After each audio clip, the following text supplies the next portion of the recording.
How can you not find that stressful? And I don't say that in an accusatory way, but like this is your job. This is something you've been doing for many years, and maybe I should also be asking Dr. Zalut from 40 years ago. But in such a high pressure, high stake moment, why are you calm, or how can you be calm? How have you constructed that philosophically, or whatever it is in your head, that you're at peace at that moment? Well, first of all, you have to feel comfortable with the medicine.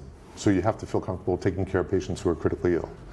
You also have to understand what tools you have to better understand why they're critically ill. And once you better understand why they're critically ill, the treatment then follows, because you have plus minus, not always the specific diagnosis, but you know the direction that you're going in. For example, a person who is being resuscitated after having a high fever and having a low blood pressure measured in the field, and you know that they probably have overwhelming infection, that goes down path A. The person who is a 50, 60-year-old person with different cardiovascular risk factors was seen clutching his chest and collapses, that goes down pathway B. But pathway A and B are very clearly defined. And they can take you in different directions as the results of the blood tests come back, as the results of the x-rays and the different imaging studies that we can do, the bedside ultrasound, whatever it's going to be.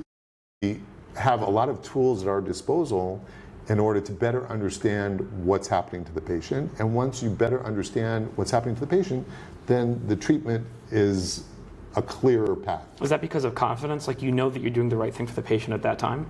Well, you don't always know that you're doing the right thing. There is something like a gestalt. There is the gestalt, and there is the clinical, she called that the clinical decision-making process. So you don't always know that you're doing the right thing, but you're doing it in a logical sequence. And so you're being presented with a certain picture, and then based upon that picture, you decide A, B, and C. And as you do A, B, and C, you may get results, and that may take you down a different pathway. But that's all part of the process. And you learn after a while, first of all, it doesn't help to get stressed out. And B, that you have to keep your head about you, and you have to understand what everybody's doing, because you're doing it as a team. And when I'm resuscitating somebody and I'm directing the team, I'm literally directing the team.